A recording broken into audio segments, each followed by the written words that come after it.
If you're a first-time home buyer and you want to get an idea like how the home buying process works, then this video is for you. So we're going to talk about, what are the top steps you got to follow when you're buying a process. And if you know the steps, then the process becomes a little bit more stressless and you know what to expect next. So let's start this video right now.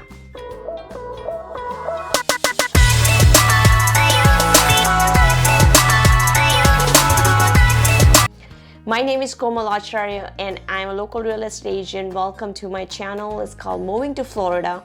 I make tons of videos about Florida cities, what are the pros and cons, cost of living, and also about the real estate. So if you're looking to buy something, invest, or even sell, then also this channel will give you lots of tips. So make sure you subscribe it.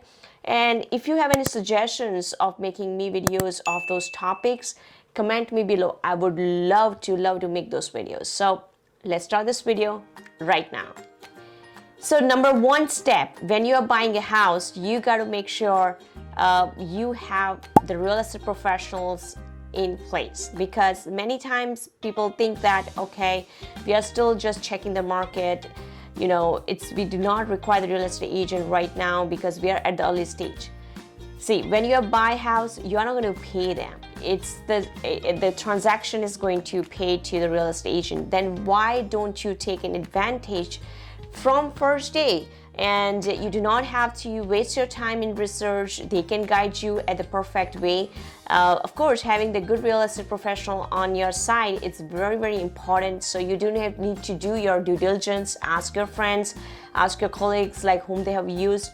Trust is very important piece here, because this transaction part, as much as it's transparent, as much as it's complicated too. It's complicated, so pay attention. Because you do really need honest opinions when you are under contract, when you are finding the house, when you're deciding about the house. So it's a very important piece to have that trust factor between you and your realtor. And use them from first day. Use them for finding the area which is best for you. Even though you are doing your own research, many people are perfectionists and they want to do their own research. That's okay, and the internet is on your fingertips. So it's very easy access to find something nowadays.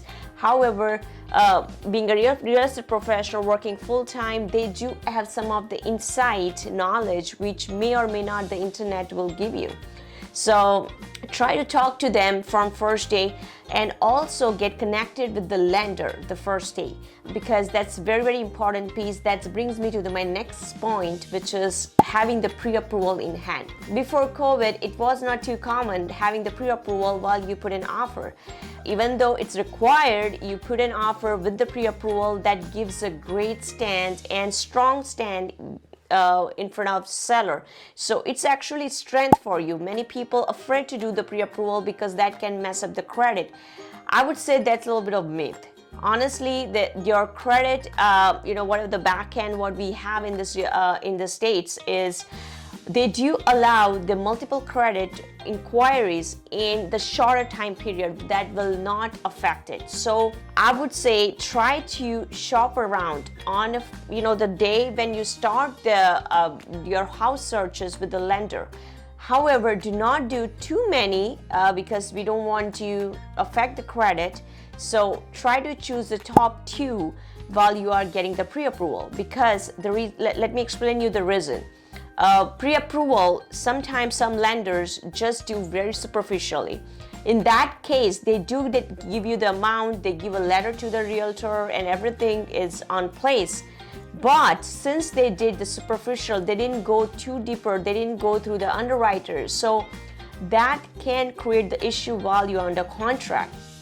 And when you are under contract, you are already in a big hole because you are spending money. You already started investing your time, and a lot of things already coming out from your pocket in inspection, appraisal. Lot of things is already started in that transaction. So make sure, I would say, choose lender who is going to do the proper pre-approval process.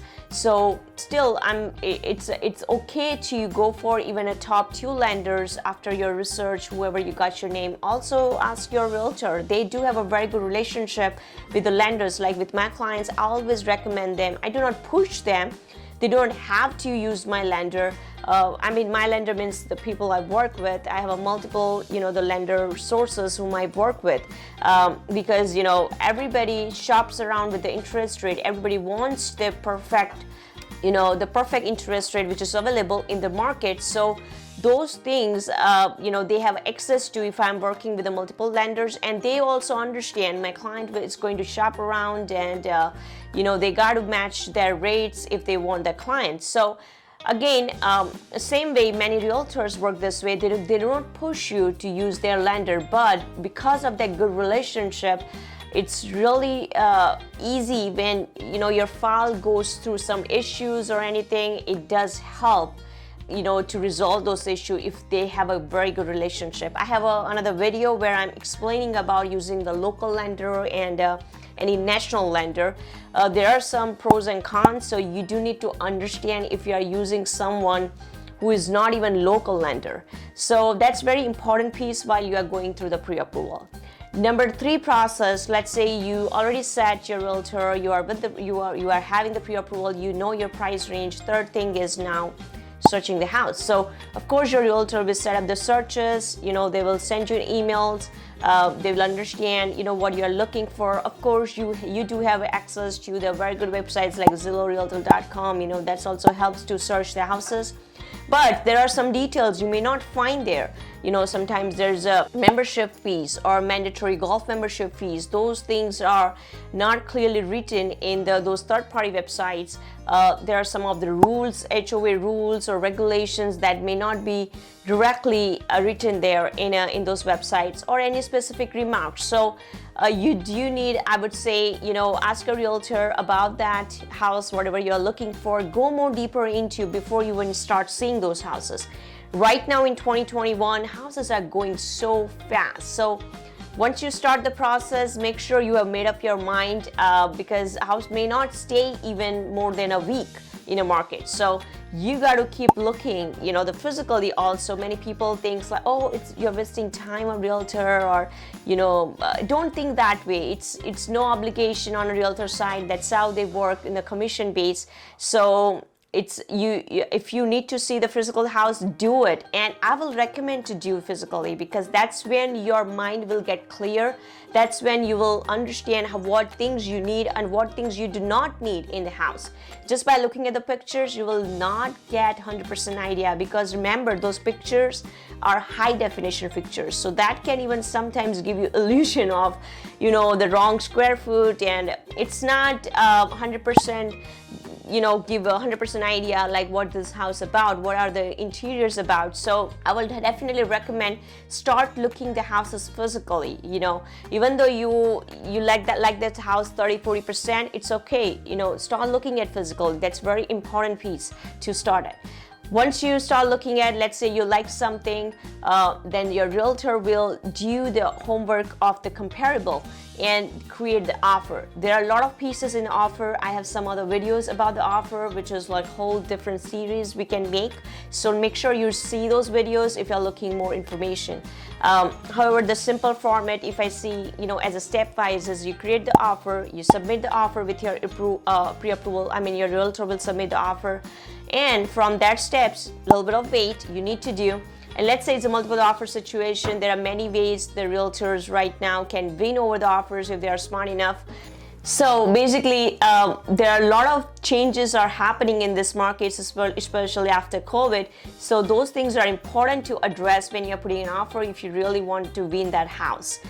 Let's say you won the offer, and the next step is home inspection and escrow account and starting your financing. So all 3 steps goes parallel. Your realtor will help you out to schedule the home inspector. That's like set days will be mentioned in your contract. So that's according to that, you have a time period to go, have the inspector go in. make sure that happens at the early stage. So then you have a time to negotiate with the seller, and a little bit of ease time you have it, because sometimes seller doesn't extend those periods and you are running out of time. Another thing is important is within 3 days of the contract, most of the contract has that term, you are putting an escrow amount. That escrow amount goes into the title company. That's a third-party company that's involved in the whole process. And another piece is involved is the lender. So, now this is the time you can shop around with more lenders, because within a 1 month, even though you have more inquiries, it's okay. Your credit will not get damaged. But you have it's according to the traditional contract, only 5 days to start the application process. Let's say if you have put the low loan commitment time, then make sure you start this process ASAP. Do not lose time. Again, to understand those clauses, you need to see my other videos about the contract. So about the loan that you need to start, escrow, you need to deposit. The home inspection, that's the realtor will help out to lay out the time. Now next step is, after the loan process is started, the bank will send the appraisal. That's a very important step, especially in this COVID time, because a lot of issues are coming in this appraisal. Appraisal means the bank states the third party who decides the number of that property. So that's a selling price. Whatever the contract price doesn't matter. The appraisal price is going to matter for the loan. So let's say you have a $350,000 property and the appraisal came at $320,000. Then the loan amount will be $320,000 only, and you have to come up with the cash in case you have something in the appraisal contingency intact. If you have a pure appraisal contingency, you don't have to come out with the cash. That's the time for renegotiation between buyers and sellers. So that's when your professional helps you out doing this process. After that step, let's say you pass on, the next step is going for the closing. By the time all these things are happening, title company is doing their work, doing the lien searches, doing the permit searches, and a lot more back-end things, because you want to make sure the property is clear with the title, because if there's some issue with the title company, it does fall into your place once you buy a property. So and if you are financing this property, a lender also wants this property to be clear. They will not give you the loan if the property has some issues, pending liens or violations or pending permits. So those things needs to be clear beforehand. So the title company will be doing their job and they will be sending you those things. By the time in between, you do have to apply the HOA in case the HOA is there. So because they also take 2 to 3 weeks of time period. I know it's a lot of information in tag in this video, but this explains the whole process. There are some breakdown I've explained in some other videos, so check out those series where you understand the different, how the HOA process works, or how the contract works, how the appraisal works. So those things are more detailed things I have explained in other videos. Now, let's say the time comes from the closing. So in a closing, before closing, you will expect having the final clear to close from the lender, and that's when everybody gets ready for the closing. And you will start seeing the disclosure documents and the numbers, and that's where the final numbers comes out. Those documents are prepared by the title company and the lender, and the realtor makes sure that's being done correctly. So utilize those professionals, because that's when you're, they are there in that whole process, and that's where you need the very good team, because it's a tedious process and it runs a little bit longer. There are many issues come across with these files, like sometimes every file I have closed, every file carries a whole different story. So one experience will not happen the next time. However, we learn from those mistakes in case happens, so try to avoid those in the next file. However, every file is different, trust me. So you got to be prepared for those things, and that's why you need a great team in between, because they can help out to resolve those issues and make this process smooth as much as possible. And the last day is your closing time, and that's when you are going to wire the final amount. The lender is going to wire the amount. You do get to see your title company, and you're going to sign the papers there. And after all this funding is executed, then you get your keys. I know it looks so simple when we talk about, right? But it is not, because it has a lot of pieces involved, a lot of characters involved. So make sure, again, you have an amazing team with you who can help out throughout this process.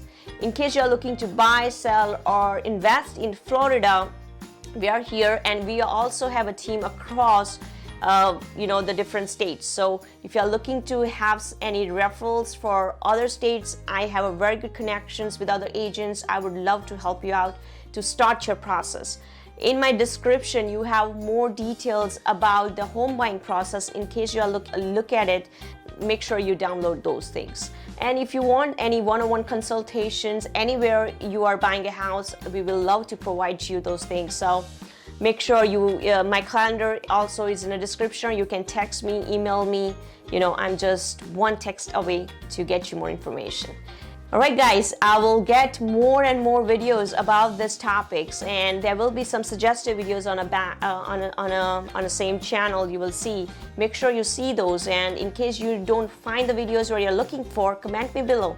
I would love to make those videos. All right, see you in my next video.